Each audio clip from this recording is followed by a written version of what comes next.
Hey folks, in this video I'll be going over how to add attachments to VIX Point Blank. Now, as you can see, I'm on Blockbench and I already have a model of a sniper scope. The modeling process for attachments is very similar to making guns. So the visual part, you just do the same thing as if you followed my previous videos on how to make a gun, where you just take reference images or use your imagination or something, and you model around that. You model it, you texture it. It's practically the same process. However, for attachments, you're going to need some extra things. So, for example, this is a scope meant to be put on sniper rifles. So you'll notice around the model that I have pink cubes. I've purposely colored them that way so I can clearly see them in Blockbench. The first one we have is simply called Scope. This is where your gun will aim down to when holding down the right mouse button. And there's another cube at the bottom. This one is called _CA_scope. Now, if you've seen my previous video on how to make your guns compatible with attachments in Point Blank, you'll notice that this block is very similarly named to what you'd put onto your gun. So for attachments, rather than having CB_whatever, you would have CA_whatever. So this is essentially, think of it as two Lego bricks, where the bottom brick is _CB_, and the top brick, which is your attachment, will be _CA_whatever. Hopefully that makes sense, because I have no other idea how to explain it. For scopes and sights, if you're planning on doing a regular sight, if it's an iron sight, you don't need to do anything. If it's a sight that's supposed to have like a red dot or something else that's supposed to be holographic, we'll get to that later. And if we're doing a sniper scope, which in this case we are, we need to have a special cube called Scope Pip. So Scope Pip is essentially the cube in which our magnification will happen. Now, when you go to add this cube, make sure to put it in its own group called Scope Pip, and make sure that it is essentially a perfect square. So if I hide everything other than the block itself, you'll notice that it is a perfect square, 5 by 5. There is a bit of depth, but that doesn't really matter. What matters is it has to be square. Otherwise, honestly, I have no clue, but it'll mess with how things look. To export everything, it is very simple.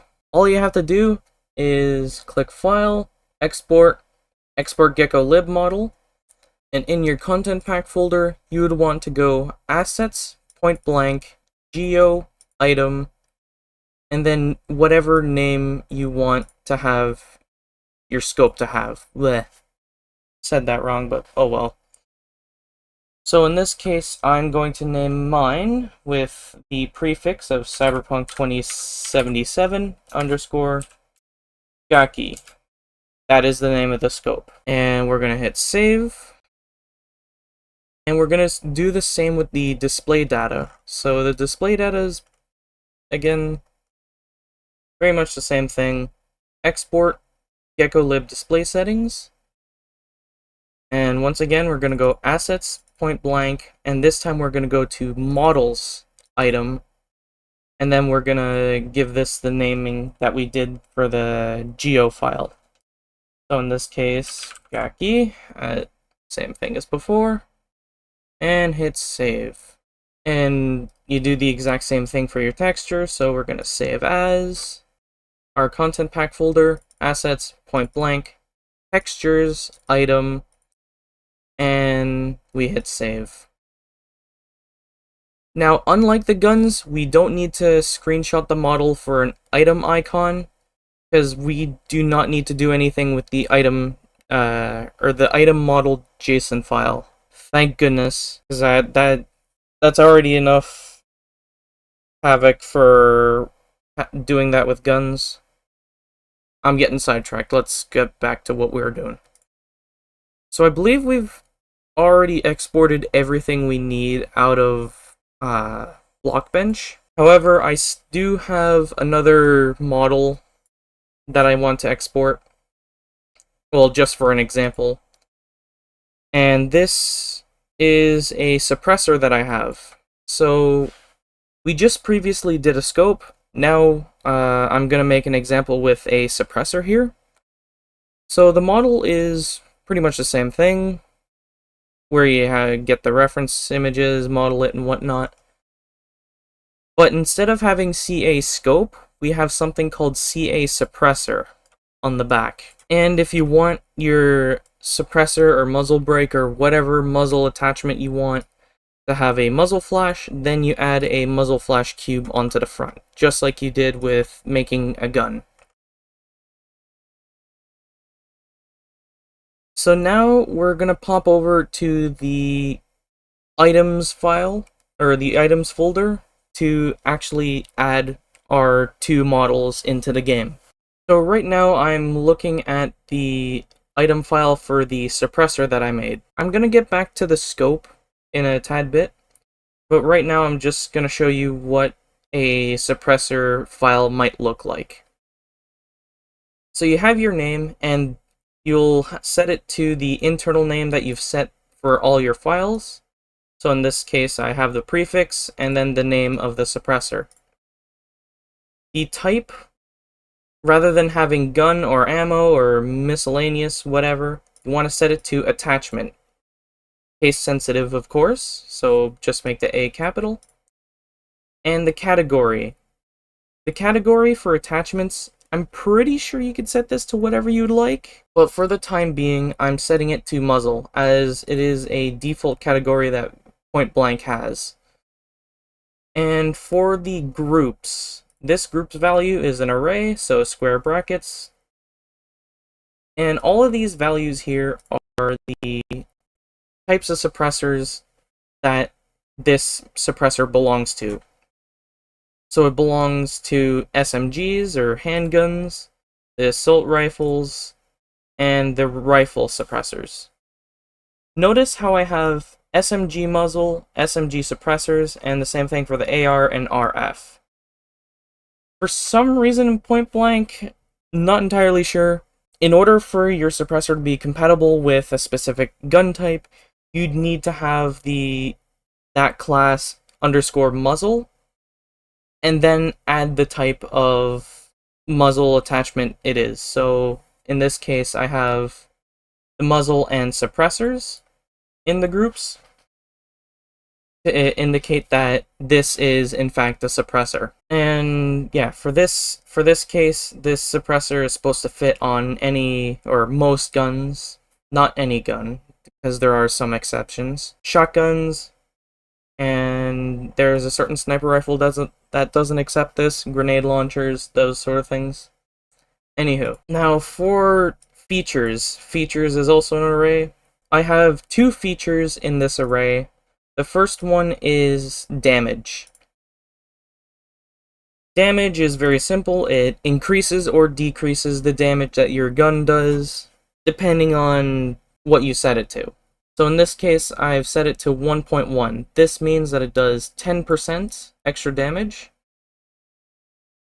So the best way to think about this is 1 is equal to 100. So adding a decimal and then whatever number is 100 and whatever. So 110, which is just 10% extra damage. The best way to think about this, in my opinion, is thinking that 1 is 100%, so like the base value.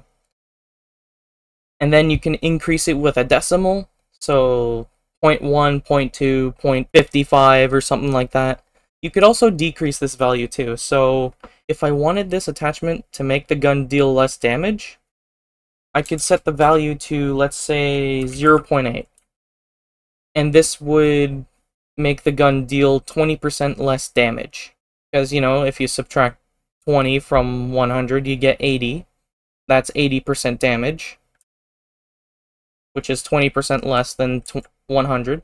The muzzle flash type, this allows for different effects to be used by the suppressor at different phases, surprisingly. I won't get into it now, but you could do some pretty interesting stuff with this. So we have the muzzle flash type and the effects value. The effects value is another array, and inside this array I have one entry.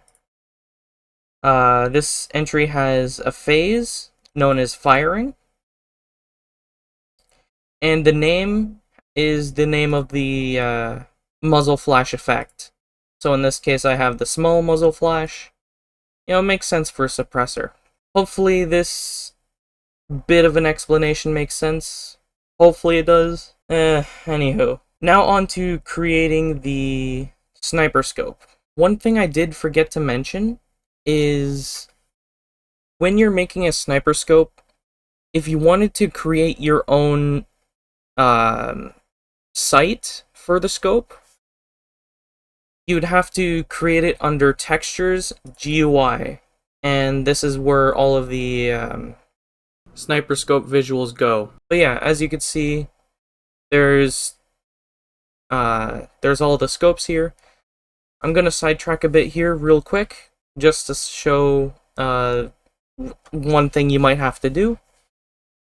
If you have any transparent thing in your image for the sniper scope, so for example, this right here, you'll notice that there's a gradient on the top and the bottom, and there's a slight blue tint. You're going to want to export that sort of scope twice. One with, and one without the gradients and the transparent stuff. Now, you can name the one with the gradients and the tints whatever you would like, but just make sure to have the one without the gradients and all the tints and whatnot. Make sure it has the same name, but with I think it's called a suffix, called _iris. The reason you do this is because when you activate shaders in Point Blank, transparent stuff for the scopes don't really work well, so you're gonna have to get rid of all the transparent stuff. And Point Blank does this already. It tries to detect a shader version of the scope and uses that instead of the default one. Anywho, back to creating the scope. Alright, so I've duplicated one of my previous sniper scopes just to make this easier for myself. So I'm gonna work with this in real time for you.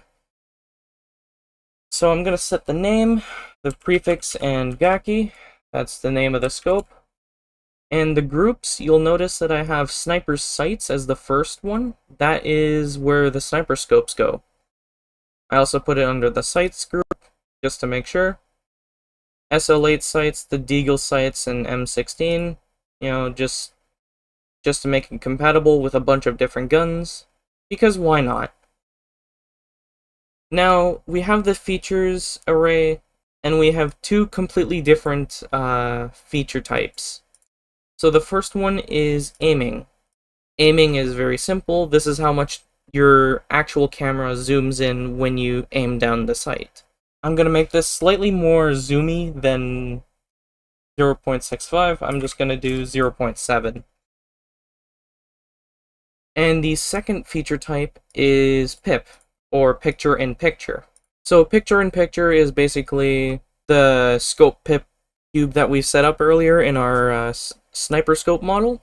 What we'll do is we'll modify this overlay texture file with whatever we named our overlay image, or our site image, whatever. I'm gonna look back. Where is it? Textures, GUI, called Gaki Scope Pip. So I'm gonna name it accordingly. Gaki _scope _pip. Now, we don't need to add the iris version, because Point Blank already does that for us. Thank goodness. And I'm going to increase the zoom on this to 0.8. And that should be it, I believe. Oh wait, no. There's still the language file first. Let me do that real quick. Lang, enus, should be the default language file. Now in this long list, in our language file, we're gonna go item.pointBlank.myPrefix, Jackie, semicolon space, and in quotation marks, Jackie, and comma afterwards if there's anything after in that list. And that should be it. I'm gonna go into Minecraft and see if this works. Alright, we're in Minecraft, and let's see if the scope actually exists. I've already tabbed in. Yeah, there it is. There it is, in all of its glory, in our hand. Lovely. Now, to see if it even works, we're gonna open, I'm gonna open the attachment screen, take off the default scope of this, and as you can see, I can slap it on. Very big. And as you can see, when we scope in, it definitely scopes in. Let's try this on a different gun. Let's see. Let's do the ballista. Gonna take that off. Take off the Drake scope, put on the Gaki, and it works.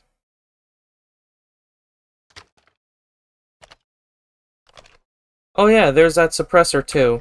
Let me just clear my inventory out. Let's do Desert Eagle with the sniper scope. Oh, there. There's the suppressor.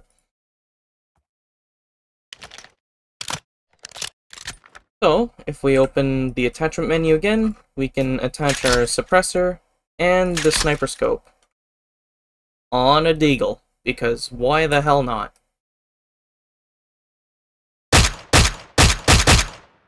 And as you can see, it definitely works. The suppressor and the scope.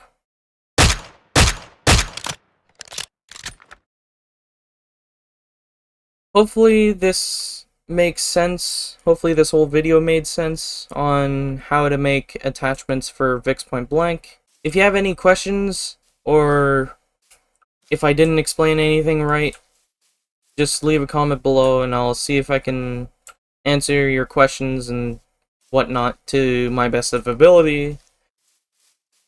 Because honestly, I can't explain anything right now. My brain is just mush. Anywho, hope you all learned something. Hope you all enjoyed. And see you all around later. Take care.